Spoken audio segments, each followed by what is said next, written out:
ಎಲ್ರಿಗೂ ನಮಸ್ತೆ. ನಾನು ನಿಮ್ಮ ಚೇತನ ಟ್ಯಾರೆಟ್ ಕ್ವೀನ್ ಮಾತಾಡ್ತಿದ್ದೀನಿ. ಎಲ್ಲರೂ ಹೇಗಿದ್ದೀರಾ? ಎಲ್ಲರೂ ಚೆನ್ನಾಗಿದ್ದೀರಾ ಅಂದ್ಕೊಳ್ತೀನಿ. ಬಿಕಾಸ್ ಇವತ್ತು ಮೆಸೇಜ್ ಏನಂದರೆ, ನಿಮ್ಮ ಫ್ರೆಂಡ್ ನಿಮ್ಮ ಬಗ್ಗೆ ಏನು ಯೋಚನೆ ಮಾಡ್ತಿದ್ದೀರಾ ಅಂತ ನೋಡೋಣ. ಕಾರ್ಡ್ ಜೊತೆ ಎನರ್ಜಿ ಕನೆಕ್ಟ್ ಆಗೋಕ್ಕೆ ಫ್ರೆಂಡ್ ಅಂತ ಟೈಪ್ ಮಾಡಿ. ಬಿಕಾಸ್ ಇವತ್ತು ನಿಮ್ಮ ಫ್ರೆಂಡ್ ಏನು ಯೋಚನೆ ಮಾಡ್ತಿದ್ದೀರಾ ಅಂತ ನೋಡೋಣ.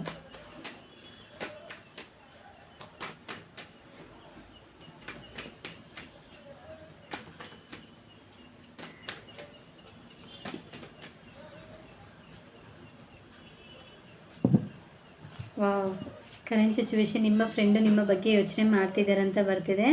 ಬಿಕಾಸ್ ಕರೆಂಟ್ ಸಿಚುವೇಷನಲ್ಲಿ ಇವಾಗ ಲಾಸ್ಟ್ ನಿಮ್ಮ ಫ್ರೆಂಡ್ಶಿಪ್ಪಲ್ಲಿ ಏನೇನೋ ಒಂದು ಪ್ರಾಬ್ಲಮ್ ಆಗಿರ್ಬೋದು, ಇಬ್ಬರು ಜಗಳ ಮಾಡ್ಕೊಂಡಿರ್ಬೋದು. ಬಿಕಾಸ್ ಆದಷ್ಟು ಬೇಗ ಅದೆಲ್ಲ ಸಾಲ್ವ್ ಆಗಿ ನಿಮ್ಮ ಫ್ರೆಂಡ್ ನಿಮ್ಮ ಜೊತೆ ಮಾತಾಡ್ತಾರೆ. ಅದೇ ಥರ ನೀವು ಏನೋ ಇಬ್ಬರು ಒಂದು ವಿಷಯನ ಮಾತಾಡ್ಕೊಂಡು ಪ್ಲ್ಯಾನ್ ಮಾಡಿರ್ತೀರ. ಆ ವಿಷಯ ಆದಷ್ಟು ಅಪ್ಕಮಿಂಗ್ 3 ಮಂತ್ಸ್ ಒಳಗಡೆ ನಿಮ್ಗೆ ಅದು ಸಕ್ಸಸ್ ಆಗುತ್ತೆ ಅಂತ ಬರ್ತಿದೆ. ನಿಮ್ಮ ಫ್ರೆಂಡ್ ಜೊತೆ ಏನೇ ಈಗೋ ಇದ್ರೂ ಒಬ್ರಿಗೊಬ್ರು ಸ್ವಲ್ಪ ಬಿಟ್ಕೊಟ್ಟು ಸಾರಿ ಕೇಳಿ ಹೋಗಿ, ಅದು ನಿಮ್ಗೆ ಒಳ್ಳೆ ಚೇಂಜಸ್ ಕೊಡುತ್ತೆ ಅಂತ ಬರ್ತಿದೆ. ಅದೇ ಥರ ಕರೆಂಟ್ ಸಿಚುವೇಶನ್ ನಿಮ್ಮ ಕರ್ಮ ಮೇಲೆ ಡಿಪೆಂಡ್ ಆಗಿ ಹೋಗ್ತಿದೆ ಡೇಸ್ ಬಂದು. ಅದಕ್ಕೆ ನೀವು ಆದಷ್ಟು ಪಾಸಿಟಿವಾಗಿ ಥಿಂಕ್ ಮಾಡಿ, ಪಾಸಿಟಿವಾಗಿ ಮಾತಾಡಿ.